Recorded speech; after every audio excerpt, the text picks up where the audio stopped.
Failure, my dear listener, is not a wall that stops us. It is a door we must learn how to open. Many people turn away from failure, thinking it means you are not good enough. But wise hearts know the truth. Failure only says, not this way. Try again differently. To understand this, let us travel back to a land of misty valleys and high mountains.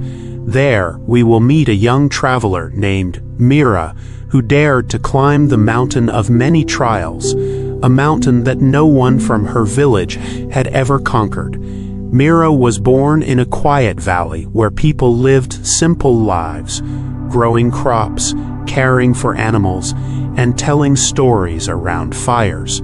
But Mira was different. From a young age, she gazed at the giant snow-tipped mountain in the north and felt a strange pull inside her heart. People said, "That mountain is impossible." Many tried, none returned. But Mira whispered to herself at night, "If I can reach the top, I'll discover the world beyond." She dreamed not only of reaching the summit, but of building a safe path so her village could trade with the lands beyond. She wanted to make life better for everyone. So one early morning, with a small bag of food, a sturdy stick, and a heart full of hope, Mira set off on her journey. The base of the mountain was covered in thick fog. Mira looked at the three narrow paths ahead and chose the left one, which looked smooth and easy. She smiled confidently and began walking. Hours passed. She climbed lightly, enjoying the scenery. But as the sun began to set, she reached a dead end, a sheer cliff where the path broke off. She realized with horror she had chosen the wrong path. She had wasted an entire day. Her food was running low. Frustrated and tired, Mira sat down, burying her face in her hands. "I was foolish to think I could do this," she muttered. But as she sat there, she noticed something interesting, the echo of water. Following the sound, she found a small spring where she could refill her bottle. She also discovered a hidden shortcut trail that connected back to the middle path. She smiled softly. Her first failure had taught her to observe more carefully, and it gave her a valuable shortcut. She returned to the main trail wiser than before. The next few days went smoothly. Mira climbed steadily, humming songs to keep herself calm. She was making good progress when suddenly dark clouds gathered overhead. A storm arrived without warning.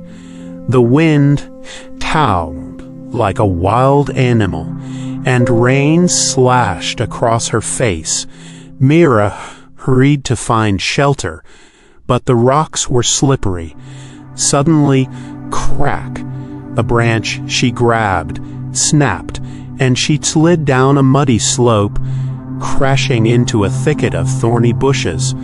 Her clothes tore, her hands bled, and her food bag bowled down the hill into the river below. Maybe the villagers were right, she thought. Maybe this mountain isn't meant to be climbed. But as dawn broke, she noticed the storm had cleared the sky and revealed a higher trail that had been hidden by mist before. She realized the storm, though painful, had shown her a better route upward. Her failure had forced her to stop and wait, and in that stillness, she had discovered something new. Mira continued to climb, facing cold winds and narrow paths.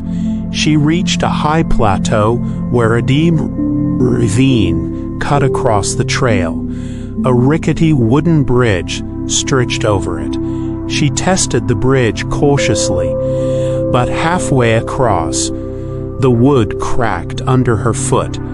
With a terrified cry, she fell, but luckily, she landed on a narrow ledge just below. Her arm hurt badly, but she was alive. She sat on the ledge, heart pounding, staring at the broken bridge above. For hours, she was trapped. She shouted, but no one answered. In that silence, Mira calmed herself and looked around carefully. She noticed tree roots growing from the cliffside. Slowly, carefully, she used them to climb back up, finding footholds she hadn't noticed before. She realized, my fear blinded me. I fell because I rushed, but I climbed back because I learned to see clearly. This failure didn't stop her. It trained her courage. Mira eventually reached the snow ridge, just below the peak. The air was thin, and her body was exhausted.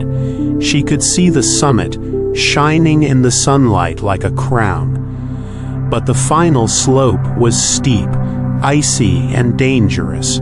She slipped twice, bruising her knees. Her water was almost gone. Her mind whispered, "Turn back, it's too hard."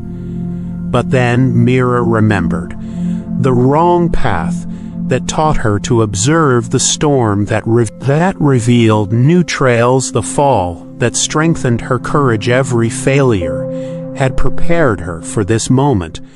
She took a deep breath, planted her stick firmly in the snow, and climbed step by step. It was slow, painful, and freezing, but she didn't stop. And finally, as the sun touched the horizon, Mira pulled herself over the final ridge and stood at the mountain's peak.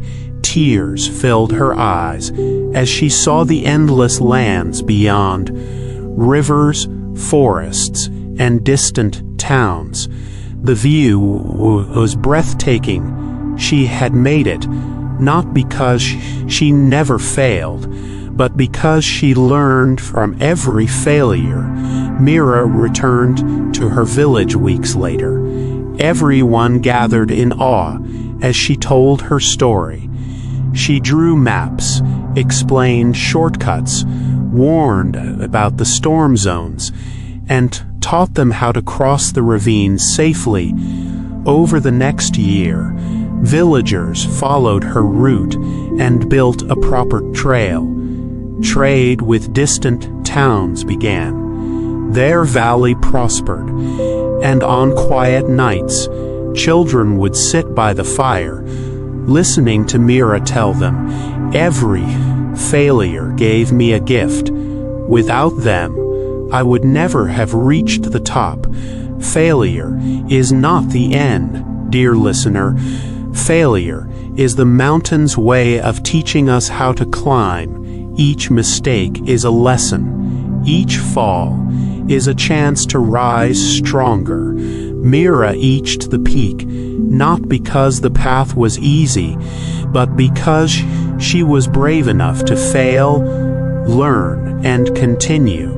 And that is the true secret of success. Failure is not the opposite of success.